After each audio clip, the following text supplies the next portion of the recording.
ونصلي على رسوله الكريم اما بعد فاعوذ بالله من الشيطان الرجيم بسم الله الرحمن الرحيم والعصر ان الانسان لفي خسر الا الذين آمنوا وعملوا الصالحات وتواصوا بالحق وتواصوا بالصبر صدق اللہ العظیم۔ پچھلی نشست میں ہم نے کچھ تاریخی پس منظر جس کے دوران وہ فہم قرآن یا فکر قرآنی اپنی ایک تکمیلی شکل کو پہنچا ہے، جو مطالعہ قرآن حکیم کے اس منتخب نصاب کے دروس کی صورت میں آپ کے سامنے آئے گا، اس کا کچھ جائزہ لیا تھا۔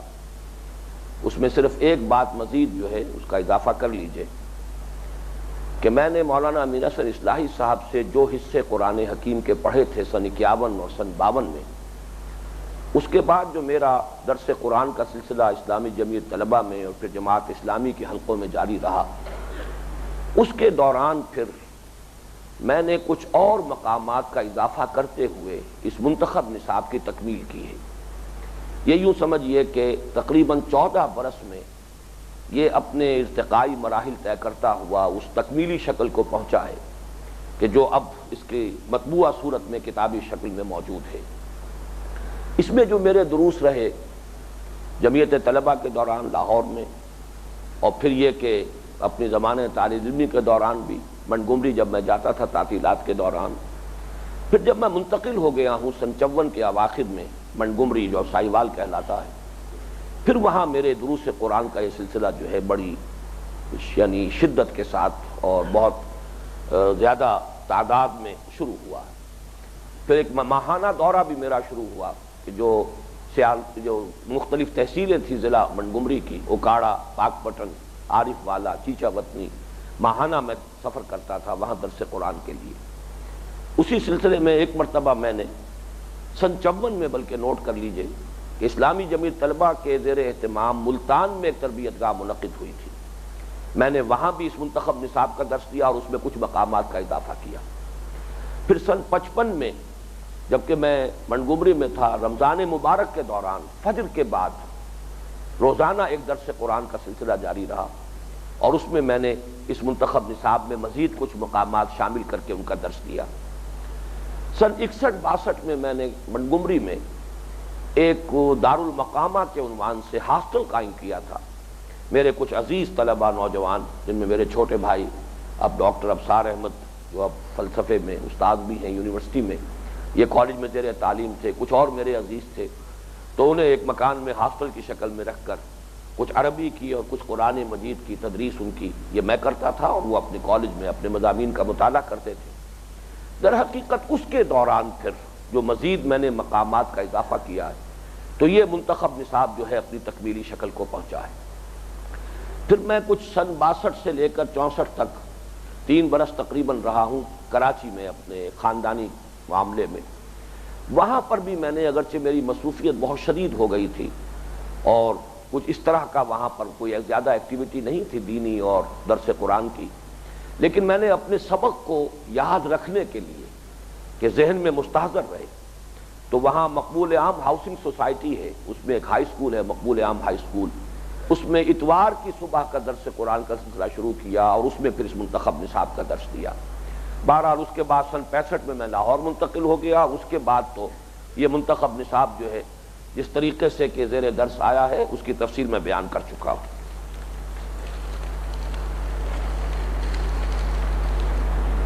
میں نے جب یہ اب سے تقریباً 20 برس قبل اس منتخب نصاب کو کتابی شکل میں شائع کیا ہے تو اس کے دیباچے میں نے کچھ اجمال کے ساتھ یہ اس کا تاریخی پس منظر بیان کر دیا تھا، جو اس پر ختم ہوا تھا کہ اس منتخب نصاب میں جو قرآن مجید کے مقامات، جو صورتیں یا آیات یا رکوع شامل کیے گئے ہیں، ان کے انتخاب کی بنیاد کیا ہے، کیا چیز پیش نظر تھی کہ جس کے لیے یہ مختلف مقامات منتخب کیے گئے۔ ظاہر بات ہے کہ انتخاب جب بھی کیا جائے گا کسی خاص نقطہ نظر سے ہوگا، اور اس کے اعتبار سے جو زیادہ ریلیونٹ حصے ہوں گے اور اہم تر حصے ہوں گے ان کو اس میں شامل کیا جائے گا۔ تو اس کی جو اصل بنیاد ہے وہ یہ ہے کہ ہمارا دین ہم سے چاہتا کیا ہے، مطالبات دین کیا ہے، ایک مسلمان کے دینی فرائض کیا ہیں۔ از روئے قرآن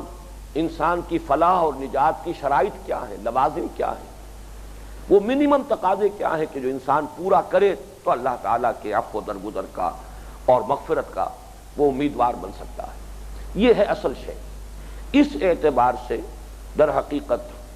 سورۃ العصر کو اس کے لیے جڑ اور بنیاد ہونے کی حیثیت جو ہے وہ حاصل ہوئی۔ چنانچہ یہ سن 55-56 ہی میں مجھے یاد ہے کہ میں نے سورۃ العصر کا سینوپسس تیار کیا تھا۔ میں نے اپنے پچھلے جبکہ درس ہمارا سلسلے وار درس اپنے اختتامی مراحل میں تھا اور سورۃ العصر کا درس ہوا تھا اسی آڈیٹوریم میں نے وہ ابھی تک میرے پاس وہ کاغذ محفوظ ہیں، نہایت بوسیدہ ہو چکے ہیں لیکن وہ کاغذ موجود ہیں، 2 فل اسکیپ سائز، جن میں نے سورۃ العصر کے مضامین کا سینوپسس تیار کیا تھا۔ بہرحال اس منتخب نصاب کا نقطہ آغاز تو سورۃ العصر بنا ہے، اور میں اس کے کچھ 6 حصوں میں جو مختلف مقامات شامل ہیں ان کے بارے میں بھی چند باتیں ابھی آپ کو بتاؤں گا سورۃ العصر پر گفتگو کرنے سے قبل۔ لیکن یہ کہ اس کے اندر جو ضمناً ایک شے خود بخود سامنے آ جاتی ہے، اصلاً پیش نظر یہ ہے کہ مطالبات دین کا صحیح تصور قائم ہو جائے، دینی فرائض کا صحیح تصور قائم ہو جائے، لوازم نجات، شرائط فلاح یہ واضح طور پر سامنے آ جائے، لیکن ضمناً اس منتخب نصاب کے ذریعے خود دین کا ایک ہمہ گیر اور جامع تصور سامنے آتا ہے۔ دین ہے کیا؟ دین ہے، مذہب نہیں ہے، یہ صرف عقائد اور کچھ رسومات کا مجموعہ نہیں ہے، یہ انسانی زندگی کے تمام گوشوں سے بحث کرتا ہے، تمام پہلوؤں سے بحث کرتا ہے، ایک جامع ہدایت نامہ ہے پوری زندگی کے لیے، اس کے جملہ پہلوؤں کے لیے، جملہ شعبوں کے لیے۔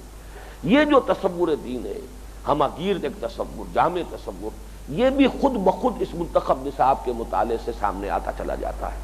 اگرچہ جیسا کہ میں نے عرض کیا یہ اس کا ضمنی فائدہ ہے، اس میں اصلاً پیش نظر وہ جو شرائط نجات، لوازم فلاح، فرائض دینی کا جامع تصور، مطالبات دین کا ایک ہمہ گیر تصور قائم ہو جائے، یہ ہے اس کا اصل مقصود۔ اس حوالے سے اس کا نقطہ آغاز سورۃ العصر ہے۔ سورۃ العصر کی جو عظمت کا نقش میرے قلب پر قائم ہوا اور جس کو میں نے عرض کیا ہے تعاہد بالسورۃ العصر، سورۃ العصر کے ساتھ جو ایک میرا ذہنی اور قلبی رشتہ قائم ہوا تھا، اور یہ ہوا تھا ارلی 50s میں جبکہ میں میڈیکل کا طالب علم تھا، مولانا فراہی کی تفسیر سورۃ العصر کے حوالے سے۔ لیکن اس کے بعد واقعہ یہ ہے کہ وہ نقش گہرا سے گہرا تر ہوا ہے، اس کے اندر شدت کے اندر اضافہ ہوتا چلا گیا ہے۔ چنانچہ میرے نزدیک سورۃ العصر ہدایت قرآنی کا خلاصہ ہے۔ قرآن چونکہ اصلاً کتاب ہدایت ہے، ھدی للناس، الف لام میم ذالک الکتاب لا ریب فیہ ھدی للمتقین، شہر رمضان الذی انزل فیہ القرآن ھدی للناس وبینات من الھدی والفرقان۔ یہ سائنس کی کتاب نہیں، یہ فلسفے کی کتاب نہیں، یہ اور کسی فن کی کتاب نہیں، یہ ہدایت ہے۔ ہدایت قرآنی کا خلاصہ سورۃ العصر ہے۔ میں اس اعتبار سے ذرا اس وقت کو جرت کر کے ایک تقابل آپ کے سامنے پیش کر رہا ہوں۔ سورۃ الفاتحہ ام القرآن ہے، اساس القرآن ہے، اس کی جو عظمت ہے، اس کی جو فضیلت ہے، اظہر من الشمس ہے، نبی اکرم صلی اللہ علیہ وسلم کے اقوال مبارکہ اس کی فضیلت کے ضمن میں، اس کی عظمت کے ضمن میں اکثر لوگوں کے سامنے ہے۔ لیکن میں یہاں عرض کر رہا ہوں کہ سورۃ الفاتحہ کا جو اساس القرآن ہونا اور ام القرآن ہونا ہے وہ حکمت قرآن کے حوالے سے، دین کی اصل حکمت، اس کی فلسفیانہ جڑ اور بنیاد کیا ہے، اس کے اعتبار سے جو مقام سورۃ الفاتحہ کا ہے وہی مقام، یعنی اساس القرآن اور ام القرآن ہونے کی وہی حیثیت سورۃ العصر کو حاصل ہے ہدایت قرآنی کا خلاصہ ہونے کے اعتبار سے۔ چاہتا کیا ہے قرآن انسان سے، انسان کی فوز و فلاح کے لوازم اور شرائط کیا ہیں، اس اعتبار سے پورے قرآن مجید کی تعلیمات کا خلاصہ یہ سورۃ العصر ہے۔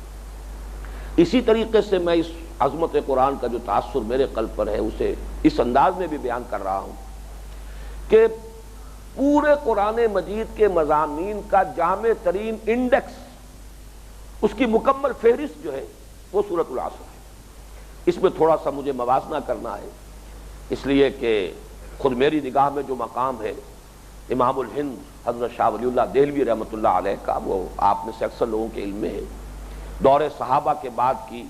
خاص طور پر فکر اسلامی کے اعتبار سے جامع ترین شخصیت میرے نزدیک شاہ ولی اللہ دہلوی ہیں، اس حد تک کہ میں نے ایک ایکویشن قائم کی ہے کہ دو اور اشخاص ہیں جن کی عظمت کا نقش میرے قلب پر ہے، امام ابن تیمیہ رحمۃ اللہ علیہ اور امام غزالی رحمۃ اللہ علیہ، لیکن یہ کہ میرے نزدیک شاہ ولی اللہ دہلوی جامع ہیں کمالات جو ان دونوں کے ہیں، ابن تیمیہ کے کمالات اور غزالی کے کمالات کی جامع شخصیت جو ہے شاہ ولی اللہ ہے۔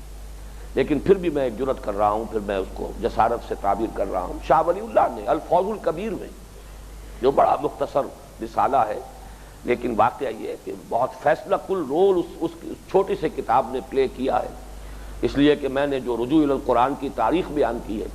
اس میں میرے نزدیک بر عظیم پاک و ہند میں شاہ ولی اللہ دہلوی رحمۃ اللہ علیہ نقطۂ آغاز ہے۔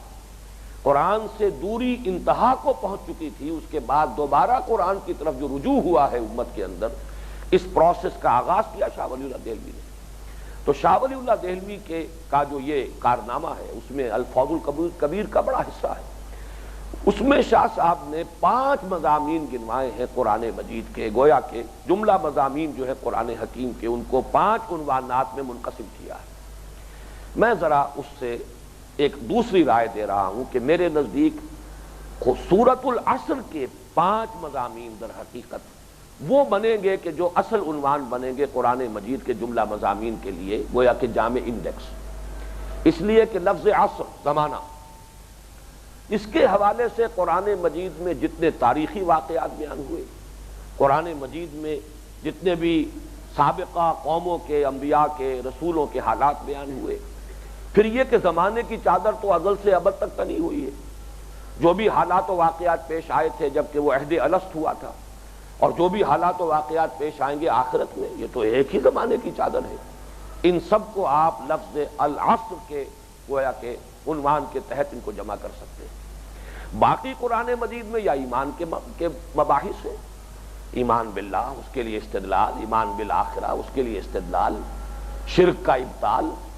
اور آخرت اور بعث بعد الموت پر جو شبہات وارد کیے گئے یا کیے جاتے رہے یا کیے جا سکتے ہیں، ان سب کا ابطال، ان کو رد کرنا، نبوت و رسالت کا اس بات، وحی کا اس بات، یا پھر اعمال صالحہ ہے۔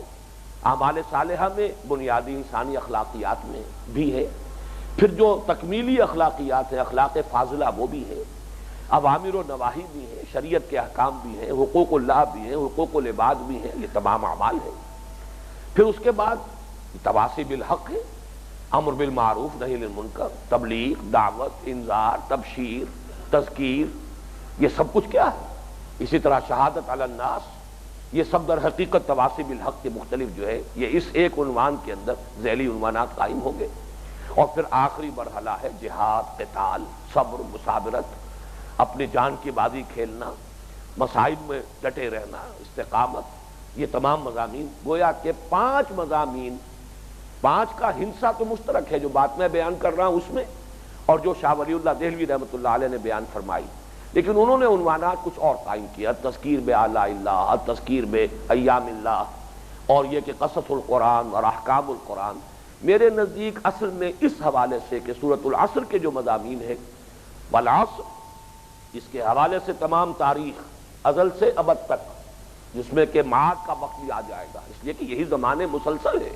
زمانے میں تو کہیں کوئی وقفہ رکھنا واقع ہونے والا نہیں ہے۔ پھر یا مباحث ایمان ہیں، یا اعمال صالحہ کی تفصیلات و تشریحات ہیں، یا تواصی بالحق کے ذیل میں وہ تمام چیزیں جو ابھی میں نے گنوائی ہیں، اور اس کے بعد یہ کہ صبر اور مصابرت کی مراحل ہیں۔ جہاد اور قتال کے ضمن میں جو گفتگویں سورہ آل عمران میں ہوئی ہیں، سورہ توبہ میں ہوئی ہیں، سورہ احزاب میں ہوئی ہیں، جہاں جہاں ہوئی ہے وہ در حقیقت سب تواصی بالصبر کے ذیل میں۔ تو اس اعتبار سے پورے قرآن کے مضامین کا جامع ترین انڈیکس سورۃ العصر ہے۔ ایک بات اور عرض کر رہا ہوں کہ ایک اعتبار سے یہ کہا جا سکتا ہے کہ سورۃ العصر ہی کی تشریح اور تفصیل اور توضیح جو ہے پورا قرآن ہے، اس لیے کہ یہی 5 مضامین تو ہیں جو آپ کو قرآن میں ملیں گے۔ اس پہلو سے امام شافعی رحمۃ اللہ علیہ کے 2 اقوال جو میرے اس کتابچے کے اندر بھی موجود ہیں، ان کے حوالے کے ساتھ، جن میں سے ایک قول یہ ہے کہ لو لم ينزل من القرآن سواها لكفت الناس، سورۃ العصر کے بارے میں، اگر قرآن مجید میں سے سوائے سورۃ العصر کے اور کچھ نازل نہ ہوتا، صرف سورۃ العصر نازل ہوتی، تب بھی لوگوں کے لیے کفایت کر جاتی، ان کی ہدایت و رہنمائی کے لیے کافی ہوتی۔ ایک قول یہ ہے لو تدبر الناس هذه السورہ، لو تدبر الناس هذه السورۃ لوسعتهم، اگر لوگ صرف اس ایک سورت پر تدبر کریں تو یہ بھی ان کی ہدایت کے لیے کافی ہو جائے گی۔ میں پھر تھوڑی سی جسارت اور ہمت کر کے عرض کر رہا ہوں کہ میں ان اقوال کا اس اعتبار سے قائل ہوں، بلکہ ان کا مبلغ رہا ہوں۔ میں سمجھتا ہوں کم سے کم 1,00,000 کی تعداد میں یہ کتابچہ چھپ چکا ہے اب تک، اور اس میں میں نے ان اقوال کو بڑے نمایاں اور جلی انداز سے شائع کیا ہے اور لوگوں تک پہنچایا ہے۔ اور قرآن مجید میں سورۃ العصر کی جو عظمت کا نقش میرے قلب پر ہے، اس اعتبار سے میں کہہ سکتا ہوں کہ متفق گردید رائے بو علی بارائے من، کہ جو امام شافعی رحمۃ اللہ علیہ نے سورۃ العصر کے بارے میں اپنے ان 2 اقوال میں بیان کیا ہے، وہی کچھ میرا بھی احساس اور تاثر ہے، لیکن تھوڑا سا اس میں اختلاف کر رہا ہوں۔ اصل میں ان الفاظ سے بظاہر احوال کچھ ایک اعتبار سے یہ تصور پیدا ہوتا ہے کہ شاید بقیہ قرآن کی ضرورت نہیں تھی۔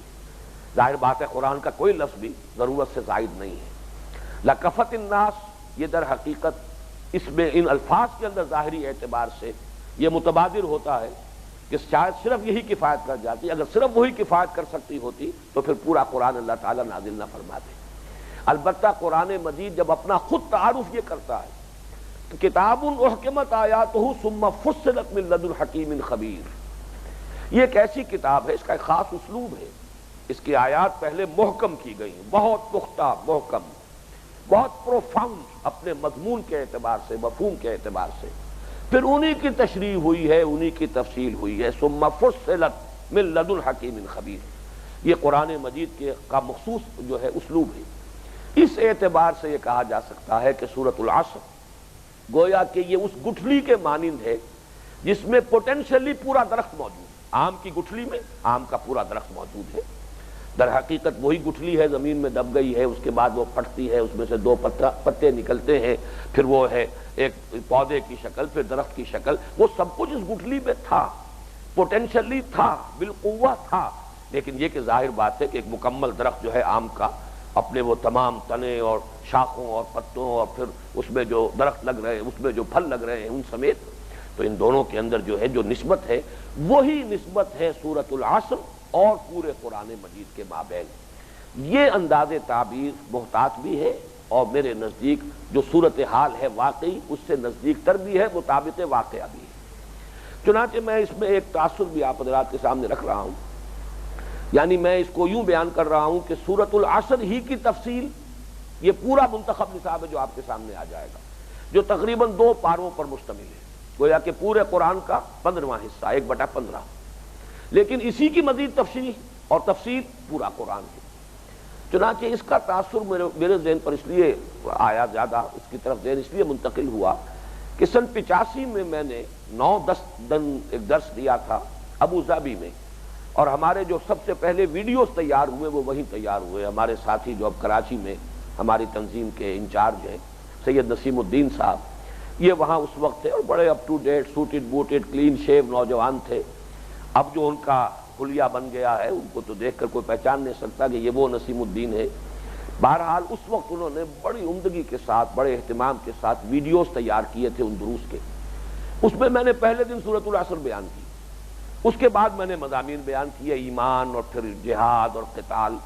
پھر میں نے جہاں کہیں بھی ان ویڈیوز کا تذکرہ سنا، وہ ویڈیوز بہت پھیلے ہیں عالم عرب میں، خاص طور پر ابو ظبی سے ظاہر بات ہے کہ ان کا وہاں پہنچنا نسبتاً بہت آسان بھی تھا،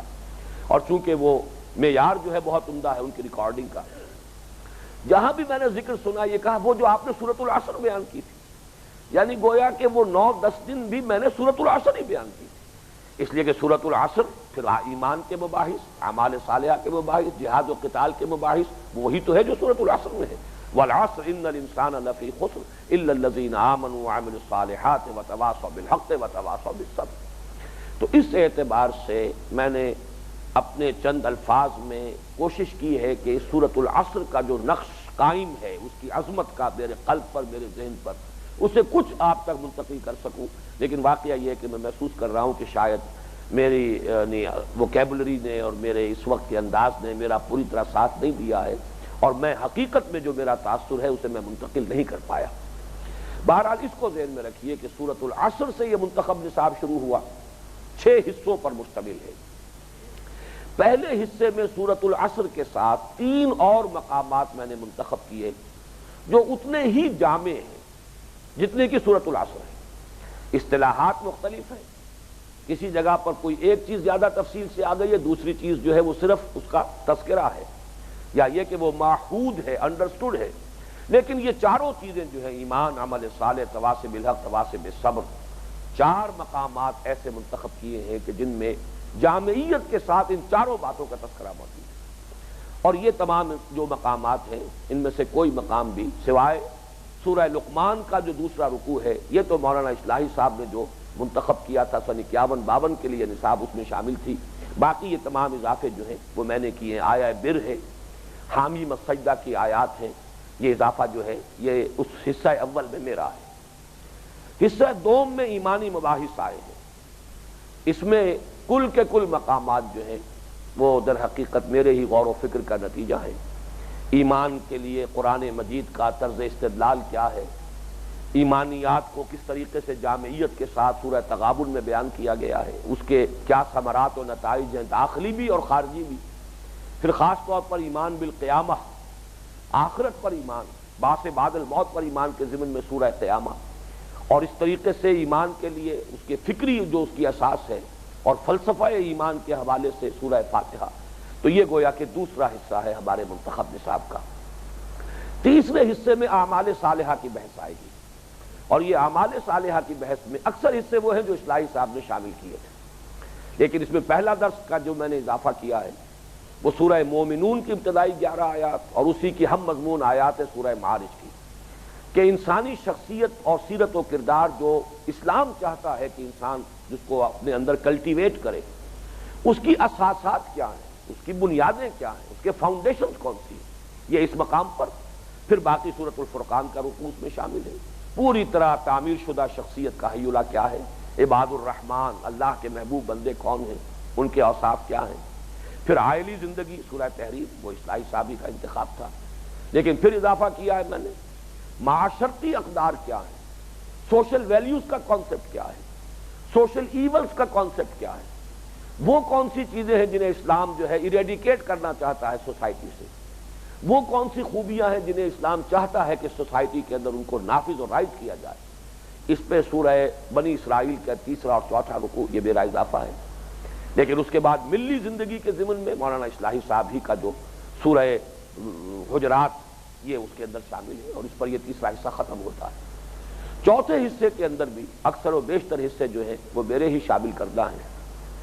جہاد و قتال کے موضوع پر سورہ صف جو ہے مولانا اصلاحی صاحب کی ہے، باقی تمام اس کے اندر اجزاء جو ہے میں نے شامل کیے ہیں۔ 5ویں حصے میں صبر و مصابرت کا معاملہ، سورہ عنکبوت وہ ہے جو اصلاحی صاحب نے پڑھائی تھی، اور وہ بڑی جامع صورت ہے اس صبر اور مصابرت کے موضوع پر، لیکن اس میں مزید جو حصے ہیں ان کا میں نے اضافہ کیا ہے، خاص طور پر سورہ بقرہ کی آیات وَلَنَبْلُوَنَّكُمْ بِشَيْءٍ مِّنَ الْخَوْفِ وَالْجُوعِ وَنَقْصٍ مِّنَ الْأَمْوَالِ وَالْأَنفُسِ وَالثَّمَرَاتِ وَبَشِّرِ الصَّابِرِينَ۔ سورہ آل عمران کے اندر جو مضامین آئے ہیں، سورہ توبہ میں جو مضامین آئے ہیں، سورہ احزاب میں جو مضامین آئے ہیں، ان پر جو ہے ان کا اضافہ کیا ہے۔ اور جو چھٹا حصہ ہے اول و آخر، جیسے پہلے حصے میں جامع مقامات تھے، اسی طریقے سے آخری حصہ جو چھٹا ہے وہ بھی نہایت جامع صورت، امت مسلمہ سے، مسلمانوں سے خطاب پر قرآن مجید کی جامع ترین صورت سورہ حدید ہے۔ اس کے بارے میں تو آپ حضرات کے سامنے میرا یہ دعویٰ آیا ہوگا، ادعا ہے، یہ دعویٰ ہے، ادعا ہے، جو بھی آپ چاہیں، لیکن واقعہ یہ ہے کہ میں یہ محسوس کرتا ہوں کہ اللہ تعالیٰ کا خصوصی فضل و کرم مجھ پر ہوا تھا۔ یہ سورہ مبارکہ میں کہا کرتا ہوں کہ اللہ نے مجھے عطا فرمائی، اس کی عظمت کا بھی سورۃ العصر کی طرح، یعنی اول و آخری سے اعتبار سے جڑ جاتے ہیں، کہ جس طرح کا گہرا نقش میرے قلب و ذہن پر سورۃ العصر کی جامعیت کا اور عظمت کا ہے، اتنا ہی گہرا اور جامعیت کے اعتبار سے خاص طور پر مسلمانوں سے خطاب کے ضمن میں وہ اہمیت اور عظمت اور جامعیت جو ہے وہ سورہ حدید کی ہے، جس پر یہ جو منتخب نصاب جو ہے اپنے اختتام کو پہنچتا ہے۔ بس اس اپنی تمہیدی گفتگو کے بعد اب سورۃ العصر کے بارے میں چند باتیں، اور سورۃ العصر پر اس وقت جو میں درس دوں گا، اس لیے کہ اس پر 2 بے شمار مرتبہ دروس دیے ہیں، اس کی ریکارڈنگ بھی ہے، پھر جو ہمارا ابھی سلسلے وار درس اختتام کو پہنچا تھا، اس میں بھی سورۃ العصر پر میرے درس، اگرچہ میں محسوس کرتا تھا کہ میں کیا بیان کروں اس سورہ مبارکہ کے بارے میں، لیکن یہ کہ پھر بھی جب اس کا سلسلہ شروع ہوا تو غالباً کئی نشستوں میں اس کا بیان مکمل ہو سکا تھا۔ اس حوالے سے میں اس سورہ مبارکہ کے بارے میں اب جو کچھ بیان کروں گا آج، اور ایک اور نشست ہمیں اس کے لیے اگلے ہفتے جو ہے مختص کرنی پڑے گی، وہ میں اس ترتیب سے بیان کرنا چاہتا ہوں جس ترتیب سے کہ یہ راہ نجات سورۃ العصر کی روشنی میں اس کتابچے میں نے اس کو چونکہ تحریر کر دیا ہے اور یہ اب موجود ہے اور یہ لاکھوں کی تعداد میں چھپا ہے، انگریزی میں اس کا ترجمہ موجود ہے، تو میں یہ چاہتا ہوں کہ اس وقت جو کچھ میں بیان کروں اسی کے حوالے سے ہو، تاکہ جن لوگوں کو بھی پھر مزید دلچسپی ہو وہ اس کے مطالعے سے اس خاکے کے اندر مزید رنگ بھر سکے۔ یہ کتاب تو اصل میں یہ بھی اس زمانے کی بات ہے جب ابھی آتش جوان تھا، میں نے تقریر کی تھی ایچسن کالج میں، لیکن پھر یہ کہ اللہ نے ہمت دی، اب تو یہ ہمت نہیں رہی ہے۔ بہت سی تقاریر کے بارے میں خواہش ہوتی ہے کہ میں خود قلم بند کر دوں، لیکن یہ ہے کہ اب اس کے لیے جو بھی وقت بھی نہیں ملتا، جو اس کے لیے اطمینان چاہیے، لکھنا جو ہے وہ روا روی میں نہیں ہوتا ہے، اس کے لیے کافی سکون انسان کو درکار ہے، وہ نہیں ملتا۔ کچھ یہ ہے کہ قلم اٹھتا نہیں ہے، لیکن یہ کہ اس وقت میں نے یہ ایچسن کالج میں تقریر کی اور پھر میں نے اسے لکھ دیا، پھر اس کو پرنسپل اب مرحوم ہو چکے ہیں، اللہ تعالیٰ ان کی مغفرت فرمائے، 5000 کی تعداد میں ڈاکٹر غلام رسول چودھری صاحب نے اپنے ذاتی خرچ پر اس کو چھاپا تھا اور اس کو عام کیا تھا، اس کو پھیلایا، اس درجے وہ متاثر ہوئے تھے سورۃ العصر پہ میری تقریر۔ پھر یہ کہ ہم نے، بلکہ یہ جو جب تک شائع ہوتی رہی ہے انہی کی کتابت تھی جو ہم نے ان سے مستعار لے لی تھی اور اسی کو پھر ہم چھاپتے رہے۔ اب البتہ جو ہے اس کی نئی کتابت کروا لی گئی ہے، اس لیے کہ اتنے طویل عرصے میں تقریباً 20 برس ہو گئے، وہ کتابت جو ہے وہ اب کچھ دھندلی پڑ چکی ہے، تو نئی کتابت ہے۔ اس میں جس حوالے سے میں نے سورۃ العصر پر گفتگو کی ہے ان میں سے آج ہم صرف 2 باتیں صرف آج جو ہے ہم بیان کر سکیں گے۔ نمبر 1 یہ، اس سورۃ العصر کے بارے میں 4 چیزیں کہ جو بنیادی ہیں اور تمہیدی ہیں۔ نمبر 1، یہ قرآن حکیم کی اولین صورتوں میں سے ہے۔ نمبر 2، یہ قرآن حکیم کی مختصر ترین صورتوں میں سے ہے، اس لیے کہ کل 3 آیات ہیں، اور یہ بھی حسن اتفاق کا یہ اگرچہ اتفاق نہیں، اللہ تعالیٰ کی طرف سے جو بھی ہوا ہے وہ اس کے فیصلے سے ہوا ہے، اتفاق تو یہاں کوئی نہیں ہوتا، لیکن یہ کہ اپنے ذہن میں قائم رکھنے کے لیے یہ مینٹل ایسوسیشنز مفید ہوتی ہیں کہ کل 3 صورتیں ہیں قرآن مجید میں کہ جو 3 آیات پر مشتمل ہیں، سورۃ العصر، سورۃ النصر، سورۃ الکوثر۔ ان میں سے 2 کا تعلق سیرت النبی سے ہے صلی اللہ علیہ وسلم۔ سورۃ الکوثر حضور کا مقام و مرتبہ، انا اعطیناک الکوثر فصل لربک وانحر ان شانئک هو الابتر، اور سورۃ النصر یہ بھی حضور صلی اللہ علیہ وسلم کے لیے پیشن گوئی، بشارت، اذا جاء نصر اللہ والفتح ورأیت الناس يدخلون فی دین اللہ افواجا فسبح بحمد ربک واستغفر انہ کان توابا۔ سورۃ العصر ہے کہ جو، جیسا کہ میں عرض کر چکا ہوں، یہ ہدایت قرآنی کا خلاصہ۔ اسی کے ضمن میں یہ بات بھی ذہن میں اگر یاد رہ جائے تو مناسب ہے کہ شاید اسی حوالے سے یہ ہے کہ چونکہ سب سے چھوٹی صورتیں بھی قرآن مجید کی 3 آیات پر مشتمل ہیں، 3 آیات سے کم پر یعنی 2 پر مشتمل کوئی صورت نہیں ہے، نہ 1 آیت پر مشتمل کوئی صورت ہے، حالانکہ آیتیں بڑی طویل بھی ہیں۔ آیت البر بھی جو ہمارا دوسرا سبق ہوگا، سورۃ العصر سے، سورۃ الکوثر سے، سورۃ النصر، تینوں کو جمع کر لے تب بھی وہ آیت بر جو ہے حجم میں بڑی رہے گی۔ آیت الکرسی اس سے بھی کہیں بڑی ہے،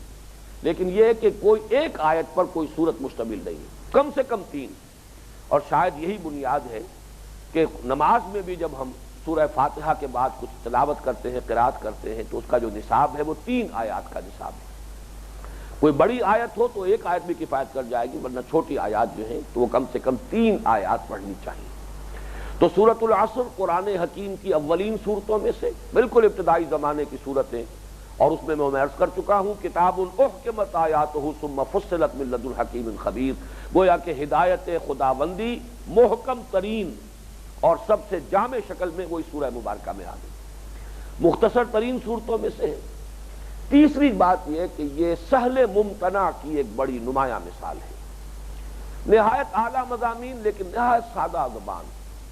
کوئی ثقیل لفظ نہیں، کوئی منطقی اصطلاح نہیں، کوئی فلسفیانہ اصطلاح نہیں، کوئی ترکیب ایسی کہ جس کو حل کرنے کے لیے اب آپ صرف اور نحو کے جو ہے قواعد کی کا پورا کوئی باب کھول کر بیٹھے، کہیں نہیں، سادہ ترین آسان ترین۔ اور ہر زبان میں اس کے ادب کا جو سب سے اونچا جو حصہ ہوتا ہے، کلاسکس جو ہوتے ہیں، وہ وہی ہوتے ہیں کہ جن میں آسان زبان میں بہت بلند مضامین بیان کیے جائیں، اور یہی مشکل ترین کام ہے۔ گویم مشکل وگرنہ گویم مشکل، اعلیٰ مضامین ثقیل الفاظ میں بیان کرنا آسان ہے، لیکن اعلیٰ مضامین آسان زبان میں، سہل زبان میں استعمال ادا کرنا بہت مشکل ہے۔ تو ویسے تو پورا قرآن مجید جو ہے اسے کتاب مبین کہتے ہیں ہم، اور جیسا کہ قرآن مجید کا اپنا دعویٰ ہے وَلَقَدْ يَسَّرْنَا الْقُرْآنَ لِلذِّكْرِ فَهَلْ مِن مُدَّكِرٍ، سلیس زبان استعمال کی ہے قرآن نے، ایچ پیچ استعمال نہیں کیا ہے، کوئی منطقی جو ہے الجھاؤ نہیں دیا ہے، کہیں پہیلیاں نہیں بجھوائی ہیں۔ اور یہی بات ہے جو سورہ کہف کے شروع میں کہی گئی ہے کہ یہ کتاب کیا ہے، الحمدللہ الذی انزل علی عبدہ الکتاب ولم یجعل لہ عوجا، کل شکر کل ثنا اس اللہ کے لیے ہے کہ جس نے اپنی یہ کتاب اپنے بندے پر نازل کی صلی اللہ علیہ وسلم، اس میں کوئی کجی نہیں رکھی، کوئی ٹیڑھ، کوئی ہیر پھیر، کوئی لوگوں کو ٹیکس کرنے کی۔ یہ ہوتا ہے بعض مصنفین کی طرف سے، ان کو شوق بھی ہوتا ہے کہ ذرا اپنی علمیت کے اظہار کے لیے الفاظ ایسے استعمال کریں، تراکیب ایسی استعمال کریں۔ قرآن مجید تو چونکہ ظاہر بات ہے کہ لوگوں کی ہدایت اور ابلاغ اس کا اصل مقصد ہے، اس لیے سہل ترین زبان، لیکن اس میں بھی سب سے زیادہ سہل زبان اگر بعض صورتوں میں آپ کو نظر آئے گی تو سورۃ العصر اس میں چوٹی پر ہے۔ اور چوتھی بات جو میں عرض کر چکا ہوں، جامع ترین صورت ہے۔ باقی میں نے کہا تھا مختصر ترین صورتوں میں سے ہے، اولین صورتوں میں سے ہے، لیکن جامع ترین صورت یہ میرے نزدیک یہ سورۃ العصر، وہ میں بیان کر چکا ہوں، اس لیے کہ اصل موضوع قرآن کا ہدایت ہے۔ ہدایت کے اعتبار سے جامع ترین صورت یہ سورۃ العصر ہے، اس میں لوازم نجات کا بیان آیا ہے، اور یہ کہ جامع اور مانع انداز میں آیا ہے، اس لیے کہ تمام لوازم کو جمع بھی کر دیا گیا، کسی غیر ضروری چیز کو شامل نہیں ہونے دیا گیا۔ اس پہلو سے یہ جامع ترین صورت ہے قرآن حکیم کی ہدایت کے اعتبار سے۔ اب اس کے بعد ذرا اس کی ایک ترکیب نحوی جو ہے وہ آپ کر لیجئے، یا اسے تحلیل کلام کہیے یا اسے تجزیہ عبارت کہیے۔ اس میں جو پہلی آیت ہے والعصر، آیت تو مکمل ہو گئی، لیکن گرامر میں آپ اسے کہیں گے یہ مرکب ناقص ہے۔ ناقص اردو والا ناقص نہ سمجھیے جس میں کوئی عیب ہو، بلکہ یہ عربی میں ناقص کہتے ہیں نامکمل شے، مرکب ہے نامکمل، اس معنی میں کہ والعصر جار و مجرور، زمانے کی قسم ہے، زمانہ گواہ ہے، یہ کلام مفید نہیں ہے، بات پوری سمجھ میں نہیں آئی، کس بات پر قسم کھائی جا رہی ہے، جب تک یہ شامل نہ ہو جائے قسم جو ہے وہ اپنا مفہوم واضح نہیں کرتی۔ اس اعتبار سے یہ مرکب ناقص ہے، یہ دوسری آیت کے ساتھ مل کر اپنا مفہوم ادا کرتی ہے، اگر علیحدہ اس کو رکھ دیا جائے تو اس کا مفہوم جو ہے پھر واضح نہیں ہوگا۔ والعصر ان الانسان لفی خسر، اب یہ مقسم علیہ آ گیا، یقیناً تمام انسان خسارے میں ہے، بڑے خسارے میں ہے، بڑے گھاٹے میں ہے، بڑی تباہی اور بربادی میں ہے۔ تو یہ سورت پہلی آیت جو ہے مرکب ناقص ہے، مکمل جملہ نہیں ہے، اور دوسری آیت کے ساتھ مل کر اس کا مفہوم واضح ہوتا ہے۔ دوسری آیت اپنی جگہ پر مکمل جملہ ہے، ان الانسان لفی خسر، اسے اپنے مفہوم کی وضاحت کے لیے کوئی احتیاج نہیں ہے، نہ پہلی آیت کی احتیاج ہے، نہ دوسری آیت کی، تیسری آیت کی احتیاج ہے، اپنی جگہ پر کلام مفید، مکمل جملہ، جملہ اسمیہ خبریہ، ان الانسان لفی خسر۔ البتہ پھر تیسری آیت جو ہے الا، اگرچہ اس تیسری آیت میں کئی جملے موجود ہیں، عاملوا الصالحات مکمل جملہ ہے، عاملوا فعل جمع فاعل، صالحات مفعول مکمل جملہ، وتواصوا بالحق مکمل جملہ ہے، تواصوا فعل جمع فاعل، بالحق مفعول بہ جملہ مکمل ہو گیا۔ اس اعتبار سے یہ جملے مکمل ہیں، لیکن چونکہ آغاز ہو رہا الا، حرف استثناء ہے، الا سے جو استثناء ہو رہا ہے اس کا بھی مفہوم سمجھ میں نہیں آ سکتا جب تک کہ مستثنی من ہو، کس چیز سے استثناء کیا جا رہا ہے جب تک کہ اس کے ساتھ جوڑ نہ دیا جائے۔ تو یہ تیسری آیت بھی محتاج ہے دوسری آیت کی اپنے مفہوم کی وضاحت کے لیے. ان الانسان لفی خسر الا الذین آمنوا وعملوا الصالحات وتواصوا بالحق وتواصوا بالصبر. یقیناً تمام انسان خسارے میں ہیں، گھاٹے میں ہیں، ٹوٹے میں ہیں، سوائے ان کے جو ایمان لائے اور انہوں نے نیک عمل کیے اور انہوں نے حق کی وصیت کی اور انہوں نے صبر کی تاکید کی. تو گویا کہ پہلی اور تیسری آیات اپنی جگہ ہیں، آیات توقیفی ہیں. یہ تو حضور کے بتانے سے معین ہو گیا کہ والعصر آیت ہے، الا الذین آمنوا وعملوا الصالحات وتواصوا بالحق وتواصوا بالصبر، یہ بھی مکمل آیت ہے. ان الانسان لفی خسر، یہ بھی مکمل آیت ہے. یہ توقیفی مضمون ہے. آیات کا تعین، سورتوں کا تعین حضور کے بتانے پر موقوف ہے. یہ کسی بھی گرامر کے اصول پر نہیں ہے، کسی بھی قیاس کے اصول پر نہیں ہے، کسی بھی منطق کے اصول پر نہیں ہے، بلکہ یہ توقیفی امور ہے جیسے کہ حضور نے بتایا. البتہ یہ کہ یہ تجزیہ آپ کے سامنے آ گیا کہ درمیانی آیت ہے اس کا اصل جو مرکز ہے. پہلی آیت بھی اس سے مل کر اپنا مفہوم ادا کر رہی ہے، تیسری آیت بھی اس کے ساتھ جڑ کر اپنے مفہوم کو ادا کر رہی ہے. لیکن اب اگر آپ ان تینوں آیات کو تسلسل کے ساتھ پڑھیں تو یہ ایک سمپل سٹیٹمنٹ ہے، ایک بات ہے. زمانے کی قسم ہے تمام انسان خسارے اور گھاٹے میں ہیں سوائے ان کے جو ایمان لائے اور انہوں نے نیک عمل کیے اور انہوں نے حق کی وصیت کی اور تاکید کی اور انہوں نے صبر کی وصیت کی اور تاکید کی. تفصیلی ترجمہ تو بعد میں ہوگا. اب یہ ایک سٹیٹمنٹ ہے، ایک ہی یوں سمجھیے کہ چونکہ پہلا جملہ جو ہے پہلی آیت وہ بھی جڑ کر مفہوم دے رہا، تو ایک ہی جملہ بنا. اب جملہ دوسری آیت پر بھی مکمل ہے، لیکن تینوں آیتیں مل کر بھی ایک ہی جملہ بن رہی ہیں. ایک ہی کلام مفید، ایک ہی کلام ہے در حقیقت جو تین آیات پر مشتمل ہے. تو میں نے اپنے اس کتابچے میں دوسرا حصہ جو ہے اس سورہ مبارکہ پر گفتگو کے ضمن میں اس کو ایک سٹیٹمنٹ کی حیثیت سے انسان اپنے سامنے رکھے، اور میں آپ حضرات کو پھر دعوت دے رہا ہوں کہ اس ایک جملے کو ذرا اپنے لوح قلب پر نقش کر لیں، لوح ذہن پر نقش کر لیں. اور اس سے چار نتیجے ہیں جو برآمد ہوتے ہیں، اور یہ ہے بطریق تذکر بادنا تامل. یہ نوٹ کر لیجئے، اس میں وہ بحث موجود ہے. میں چاہوں گا کہ یہ کتابچہ جو ہے جو بھی شخص ان دروس کو سنے اور دیکھے آڈیو اور ویڈیو کے ذریعے سے، وہ ساتھ کے ساتھ یہ جو کتابچہ ہے راہ نجات سورۃ العصر کی روشنی میں، بالخصوص اس میں جو وہ حصہ ہے کہ جو ایچ کالج کی میری تقریر پر مشتمل ہے، اس کا ضرور مطالعہ کریں. میں نے یہاں دوسری بحث جو قائم کی ہے وہ یہ ہے کہ فہم قرآن کے دو درجے ہیں. ایک درجہ تذکر بالقرآن، ایک درجہ تدبر قرآن. ویسے تو آج جب میں سوچ رہا تھا تو ایک بات ذہن میں آئی اور صحیح آئی کہ فہم قرآن کے درجے بھی اتنے ہی ہوں گے جتنے کل انسان ہیں. جیسے وہ مقولہ ہے کہ الطرق الی اللہ ہے کعدد انفاس الخلق، اللہ تعالیٰ کا تقرب حاصل کرنے کے راستے اتنے ہی ہیں جتنے تمام مخلوقات کے سانس ہیں. ظاہر بات ہے اللہ نے اپنی اس تخلیق میں بڑی بو قلمونی رکھی ہے، رنگا رنگی رکھی ہے، منوٹنی نہیں ہے.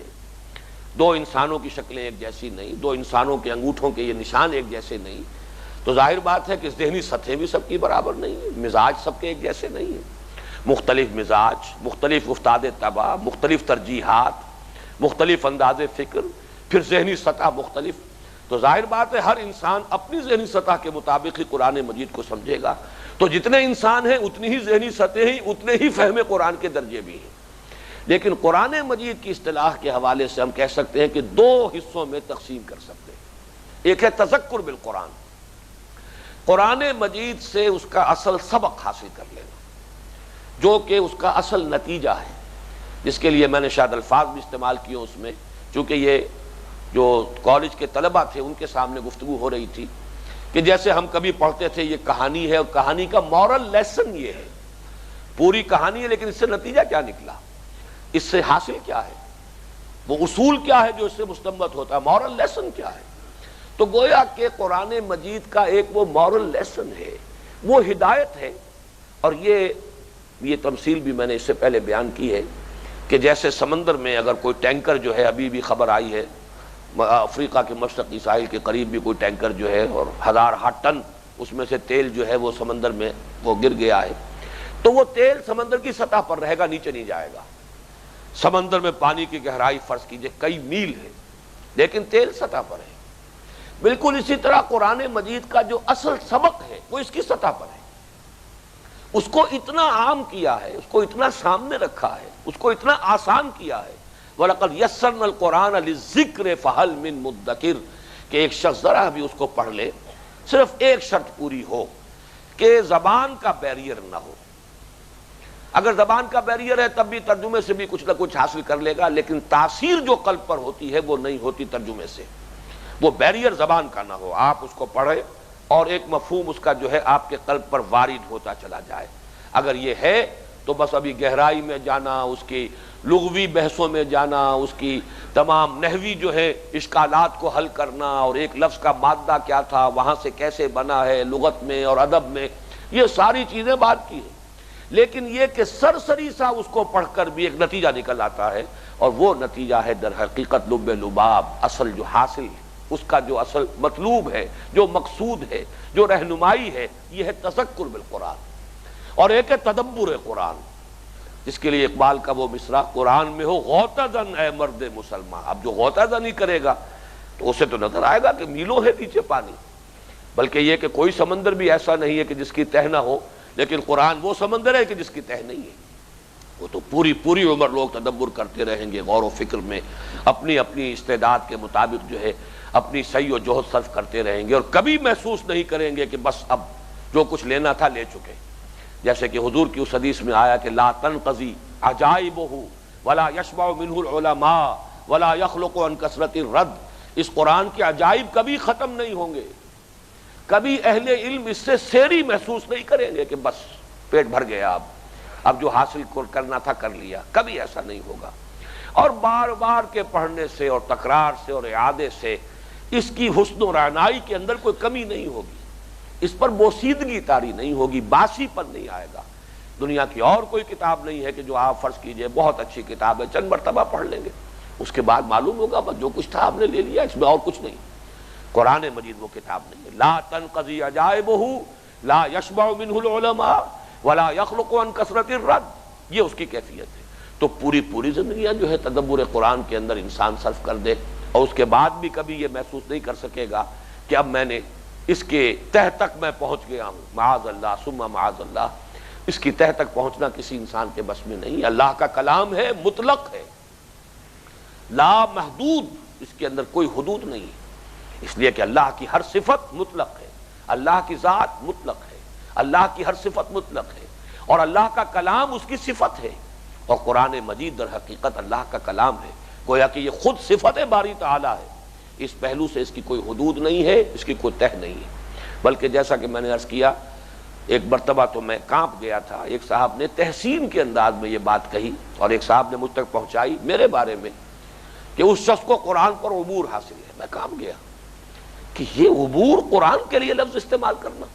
حالانکہ وہ صاحب علم ہے، وہ عالم دین ہے، وہ صاحب جنہوں نے یہ بات کہی، مجھ سے اختلاف کرتے ہوئے کہی، مجھ پر تنقید کرتے ہوئے کہی کہ یہ چیزیں ہیں جن سے ہم اختلاف ہے، اگرچہ قرآن پر تو انہیں عبور حاصل ہے، یہ ہم تسلیم کرتے ہیں، لیکن میں کام گیا کہ لفظ عبور کا استعمال جو ہے قرآن کے لیے، یہ خود اپنی جگہ پر بہت ہی میں سمجھتا ہوں کہ قرآن کی شان میں گستاخی اور یہ سوء ادب ہے۔ عبور کہتے ہیں کسی ایک کنارے سے دوسرے کنارے تک پہنچ جانا، یہ جو عبور ہے، دریا عبور کر لیا،